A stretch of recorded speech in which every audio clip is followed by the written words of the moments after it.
Une autre anomalie encore. On va aller dans l'évangile caché de Koudoumane, chapitre 18. Le chapitre 18, vous allez voir ce qu'il en est.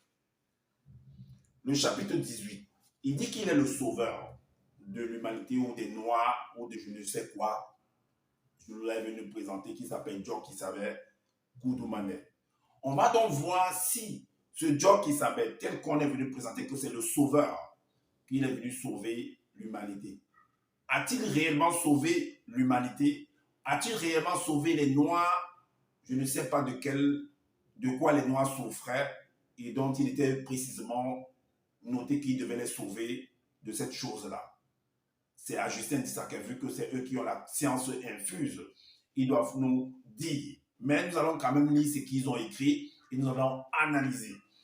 Le chapitre 18, le verset 8, il est dit: car aujourd'hui, on vient annoncer également à la population où devait naître en fait ce sauveur.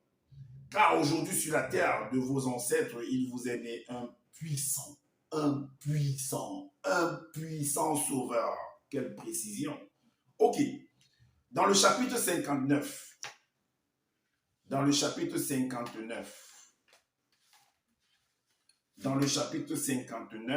le verset 6 et 7, après qu'on ait tué ce sauveur-là, soi-disant, on nous fait comprendre qu'il est ressuscité, il est revenu encore à la vie.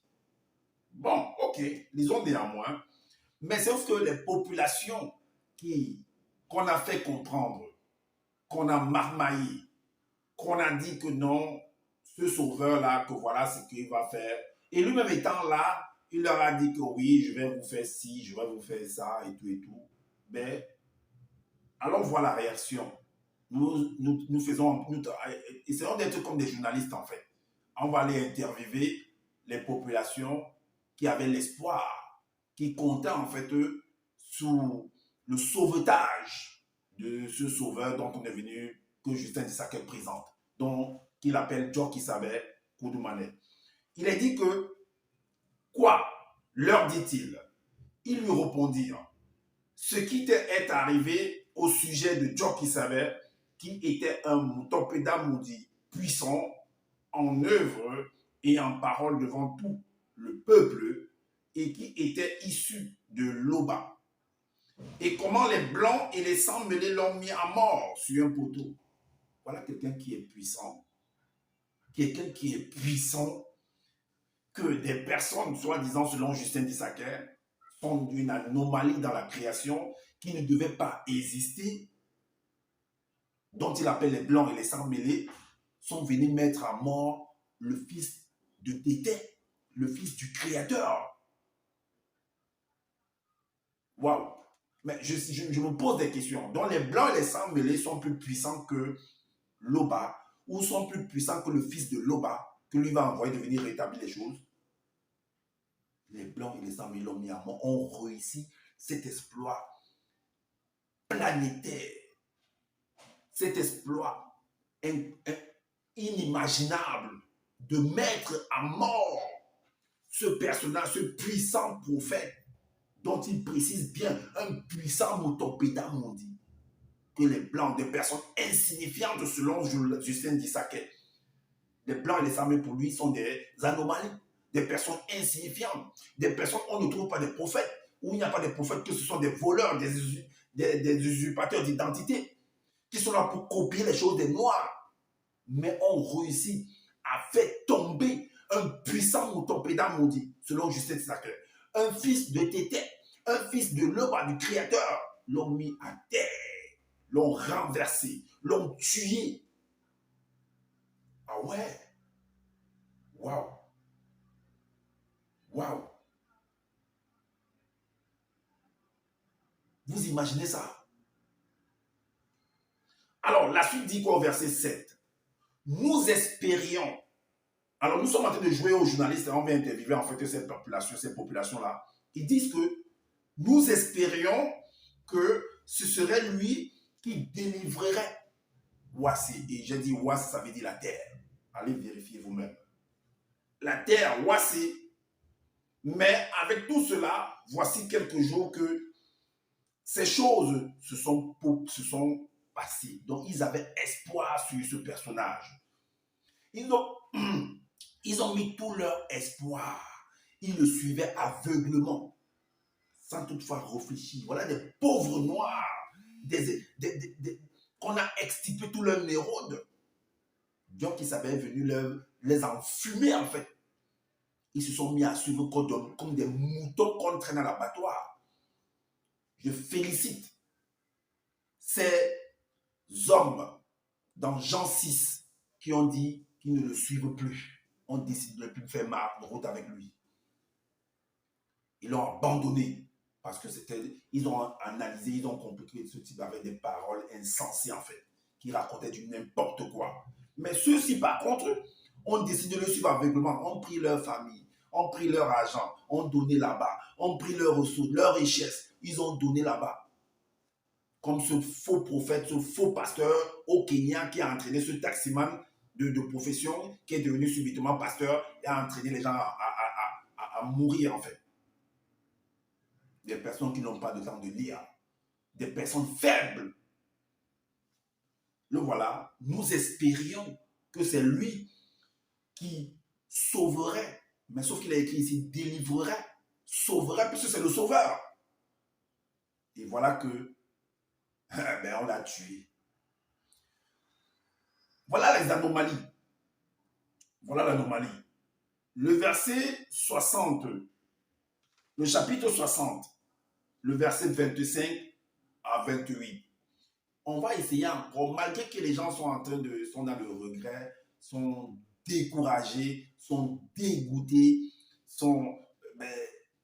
ils avaient espoir en fait que c'est lui. On va encore même les embrouiller, les approuver. C'est-à-dire que pour qu'ils, même comme il n'est plus là, qu'ils continuent en fait à l'idolâtrer en fait. Est-ce que vous vous imaginez? Donc, malgré qu'il ne soit plus là, continuez à combattre pour lui, en son nom. Il va toujours vous sauver. Voici ce qui va se passer au verset 25 à 28.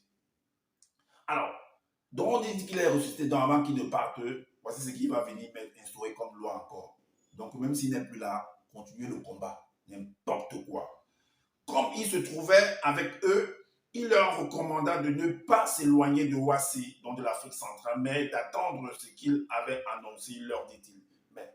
Mais dans le verset 7 là-bas, ils espéraient que tu devais les sauver, tu ne les as pas sauvés en fait. Et tu continues encore à raconter des bêtises. Mais d'attendre ce qu'il avait annoncé, leur dit-il. Car Jean-Baptiste a baptisé d'eau dans le passé et cela n'a plus lieu d'être. Mais vous, dans peu de jours, vous serez baptisés du Saint-Esprit. Vous voyez comment il continue c'est-à-dire à traumatiser encore les populations avec des propos mensongers, des propos de mensonges. Vous voyez comment on abrutit le peuple? C'est ce que Justin Dissac est en train de faire et je viens dénoncer cela. Alors, le verset 26 nous dit, alors les apôtres réunis lui demandèrent, mon lady, est-ce, mais il pose la question là parce que même avant qu'on ne le tue, si vraiment il est ressuscité, ça vous engage à vous qui venez raconter des bêtises là, parce que c'est pas possible. Moi, j'ai déjà expliqué des trucs comme ça dans des vidéos. Donc, les gars vont poser encore la question, en fait, que vous puissiez comprendre, vous qui m'écoutez, que ça n'a pas eu lieu comme ça. Que ce sauveur qui sont venus, c'est des bandits de grand chemin. On attire encore votre attention, afin que vous puissiez encore mieux réfléchir, que vos yeux s'ouvrent encore davantage, que vous compreniez que ces gens-là, ce sont des commerçants tous. Oh, je suis prophète. Oh, je suis envoyé de Dieu. Oh, je suis apôtre. Oh, je suis deuxième de la création. Oh, je suis le premier de la création. Ce sont des commerçants tous. Ce sont des commerçants, c'est du marketing. Il leur répondit, non. Alors, les apôtres réunis lui demandèrent, 2 points. Maître, est-ce en cette époque que le deuxième et toi rétabliront Ouassé? Donc, est-ce en cette époque-là que vous allez délivrer? Rétablir veut dire délivrer, sauver Ouassé dans la terre. Nous espérions que c'est lui qui sauverait, c'est lui qui rétablirait Ouassé. Il ne l'a pas fait. Écoutez ce qu'il va dire au verset 27.